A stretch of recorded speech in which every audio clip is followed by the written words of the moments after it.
चलिए, आज भगवान कृष्ण के जीवन की दो बहुत ही गहरी कहानियों में उतरते हैं। एक कहानी है किस्मत की, एक जालिम राजा की, और दूसरी है दोस्ती और त्याग की एक ऐसी मिसाल जिसे भुलाया नहीं जा सकता। आइए, इन कहानियों के पीछे छिपे मतलब को समझते हैं। तो देखते हैं कि हम इस सफर में कहां कहां जाएंगे।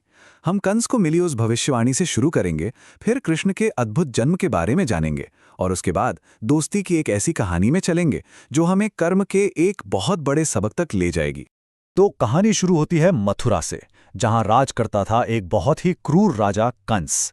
इतना जालिम कि उसने अपने पिता को ही जेल में डालकर राजगद्दी छीन ली थी। लेकिन एक इंसान था जिससे वो बहुत प्यार करता था, उसकी अपनी बहन देवकी।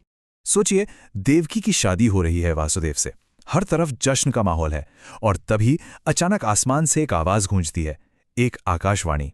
और बस एक ही पल में कंस का अपनी बहन के लिए सारा प्यार खौफ में बदल जाता है।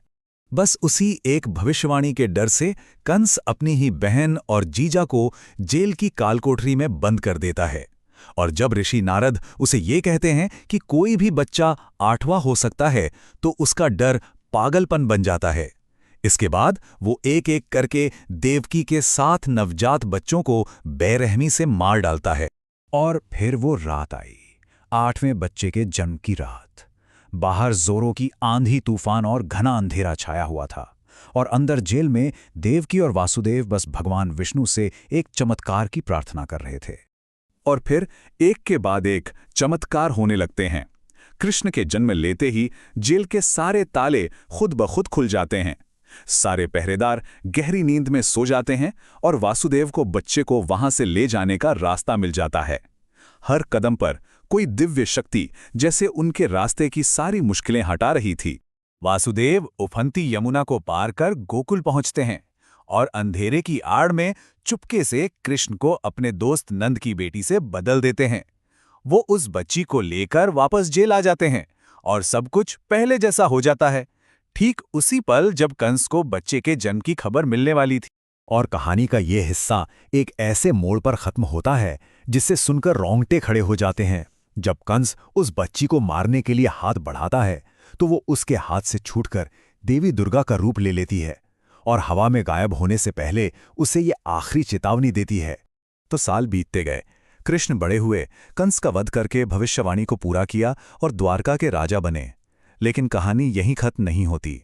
अब हम उनकी जिंदगी के एक ऐसे हिस्से की तरफ बढ़ते हैं जो दोस्ती, त्याग और कर्म के गहरे राज खोलता है। अब कहानी में एंट्री होती है सुदामा की, कृष्ण के बचपन के दोस्त, जिनके साथ वो ऋषि सांदीपनि के आश्रम में पढ़ा करते थे। इस पूरी कहानी की जड़ में है कुछ चने, लेकिन ये कोई मामूली चने नहीं थे। इन्हें एक गरीब महिला से चुराया गया था, जिसने गुस्से में इन्हें श्राप दे दिया था। चोरों ने इन्हें आश्रम में फेंक दिया, और गुरु माँ ने अनजाने में वही शापित चने सुदामा को दे दिए, कृष्ण के साथ बांटकर खाने के लिए। सुदामा को उस श्राप का पता चल गया था, और यहीं सुदामा ने दोस्ती की वो मिसाल पेश की जिसे आज भी याद किया जाता है। अपने दोस्त कृष्ण को उस श्राप से बचाने के लिए उन्होंने कृष्ण से झूठ कहा, और वो सारे के सारे शापित चने चुपचाप अकेले खा गए, और गरीबी का वो श्राप हमेशा के लिए अपने ऊपर ले लिया। कई साल गुजर गए। सुदामा उस श्राप की वजह से बहुत ज्यादा गरीबी में जी रहे थे। उनका परिवार कई कई दिन भूखा रहता था। आखिर में अपनी पत्नी के बहुत जोर देने पर वो मदद की आस में अपने बचपन के दोस्त द्वारका के राजा कृष्ण से मिलने निकल पड़ते हैं। जरा इस फर्क को देखिए, एक दोस्त द्वारका का राजा जो सोने के महल में रहता है, और दूसरा एक गरीब ब्राह्मण जो एक टूटी फूटी झोपड़ी में रहता है। अब दोस्ती की असली परीक्षा होनी थी। अब एक राजा के पास कोई खाली हाथ कैसे जाए, पर सुदामा के पास था ही क्या? उनकी पत्नी पड़ोस से मांगकर मुट्ठी भर चावल ले आई। बस यही छोटा सा तोहफा लेकर सुदामा नंगे पैर ही द्वारका के लिए निकल पड़े। जब सुदामा महल पहुंचे तो जाहिर है उनके फटे पुराने कपड़ों को देखकर पहरेदारों ने उनका मजाक उड़ाया। उन्हें यकीन ही नहीं हुआ कि ऐसा गरीब आदमी राजा का दोस्त हो सकता है, और उन्होंने सुदामा को भगा दिया। लेकिन जैसे ही वो एक नाम कृष्ण के कानों तक पहुंचता है, सुदामा वो सब कुछ भूल जाते हैं। वो नंगे पैर सिंहासन से दौड़ पड़ते हैं, महल के दरवाजे तक आते हैं, और अपने दोस्त को देखते ही रोते हुए गले लगा लेते हैं। वो खुद सुदामा को अंदर ले जाकर अपने सिंहासन पर बिठाते हैं और अपने आंसुओं से उनके पैर धोते हैं। सुदामा तो शर्मा रहे थे अपना वो छोटा सा तोहफा देने में, लेकिन कृष्ण ने उसे बड़े प्यार से लिया और उन चावलों को ऐसे खाया जैसे वो दुनिया की सबसे कीमती चीज हो। ये दिखाता है कि दोस्ती में तोहफे की कीमत नहीं, देने वाले की भावना देखी जाती है। कुछ दिन मेहमान नवाजी के बाद सुदामा वापस चल पड़े। मन में दोस्त का प्यार तो बहुत था, पर हाथ खाली थे। वो शर्म के मारे कुछ मांग नहीं पाए और इस बात से दुखी थे कि अपने परिवार के लिए कुछ भी नहीं ले जा सके। और अब कहानी अपने सबसे खूबसूरत मोड़ पर आती है।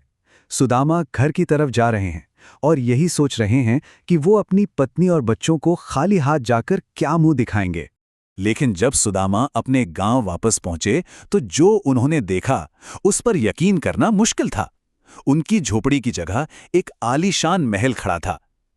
तब उन्हें समझ आया कि कृष्ण ने बिना कुछ कहे ही उनकी दिल की बात सुन ली थी।